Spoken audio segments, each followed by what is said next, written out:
Okay, lovely. Oh, this is such a great week for us, all our fantastic guests. And right now, in front of me in the studio, it's live with Nish Kumar. Thank you for coming to see us. How's it going? Fantastic. And thank you for actually coming, taking time out of your busy schedule. No worries. Absolute pleasure. To come and see it. And you walked here, didn't you? Oh, I walked through the crowds. It was, Edinburgh is a populous city at the month of August. It is chaos. Come on, Nish. You're used to crowds. You're used to crowds at your gigs. Come on.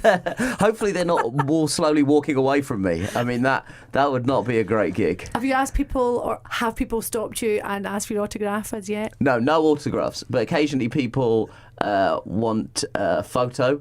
And I always overcommit to the photo, and so I look like a crazy person. Okay. That's the problem. So how annoying, as a comedian, as an artist, you find it when it used to be, give me your autograph, but now it's, come on, selfie, and then you're right, because when you start, you can't stop. Yeah. Well, I sort of don't mind. I'm not like the Beatles in the '60s. I'm not exactly being mobbed. I feel like I've got time on my day to stop to do the odd photograph with people, but I just need to work on my smile looking less crazy. But you have a good smile. You have white teeth. But I sometimes sort of over smile. I go too far with it, so I look like a serial killer. So I think there's a lot of people with some very bad, weird photos of me walking around in Edinburgh. Listen, if you put red lipstick on, you start to look like the Joker, then we'll be concerned. Yeah, exactly, yeah. But where I'm sitting is good. Right, tell us about your show. Actions speak louder than words, unless you shout the words real loud. Yeah, very long title. Well done for saying all of it with a completely straight face. That is quite impressive. It is a stand-up comedy show about politics and music and history. Okay, so give us a flavour of what to expect. Oh, expect a great time. Expect a lot of fun. Expect to have the best evening of your lives. Is it particularly, I know before you came in we were talking about Prince and you'll have Prince and Princess somewhere in the show. Now I'm trying to actually figure out where Prince might be in the show. Is it a rehearsed act every night? Or is yeah. It's a prepped act. Like there's like with a lot of stand-up shows, there's a space for improvisation, but no, it's a completely prepared show. It's rigorously prepared. Okay, so when you talk about the improvisation part, do you like that part, or I'm sensing you don't like that part? No, I do. It's just the thing is that sometimes some comedians can weave a whole show out of it.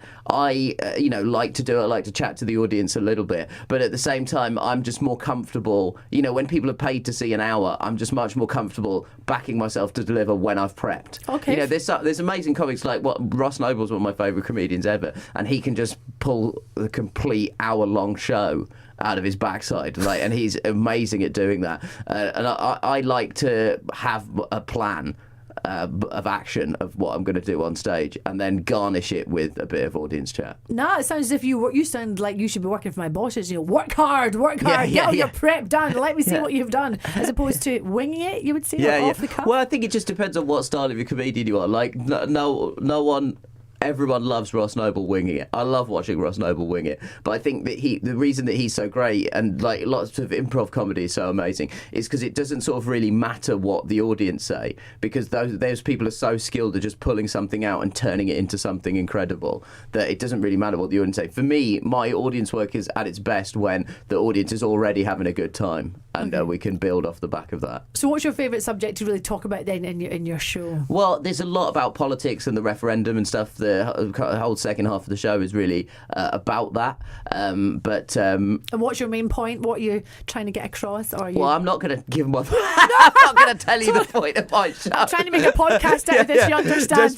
Desperately trying to. Guys, I'm just going to tell you all of the contents of my show, and then you don't need to pay and see it. I've got to have some mystery in my life. I can't wander around. You don't ask M. Night Shyamalan how The Sixth Sense ends. I see dead people. Yeah. Well, you've given that away to people who haven't seen it now. Sorry about that. Yeah. Yes, it was the asp. Sorry. Give me a snip though. Something. If you were to lead me down the garden path and then leave me hanging. Well, the referendum happened, and I had some feelings about it. ... No, come on. When you say it's all prepared and it's all in here, and then you chat about, say, someone like Ross, for example. Yeah. Do you think though that it really is all? He's making it look like it's all off the cuff, or? Oh yeah, there's definitely an element of he preps some stuff, but he. Because I love the fact you're being so honest about it's all prepped. I love that. I've watched him like literally pull half an hour out of one sort of half comment that someone makes in the front row. I've seen that happen, so I know that he's like a magician. Because you know the act, all right? Yeah, so you know the act. yeah, right, yeah. okay. He's like a magician. Like it's incredible. Like it's just astonishing. So when you're so prepared and so well read, what if someone decides to kind of heckle you and throw you off off your? Oh yeah, then I absolutely destroy them, because I've been like working weekend clubs for 10 years. So if somebody messes with me, I'm deceptive because because I like to come off as a nice guy. I'm a smiley, friendly lad. But if someone crosses me, I'll absolutely take that person down. I spent a decade dealing with some of the drunkest people in the UK. I'm pretty well prepped for it. Please be warned, just in case you are going to see Nish Kumar. I should say at the Pleasance Courtyard at 8 o'clock. 8 o'clock, Pleasance Courtyard. Wonderful. Can we find you, stalk you on Facebook, Twitter? Yeah, I'm on Twitter, Mr. Nish Kumar.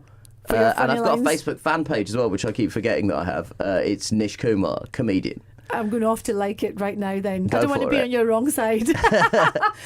Fantastic guest. Thank you, Nish, for coming in. Lovely.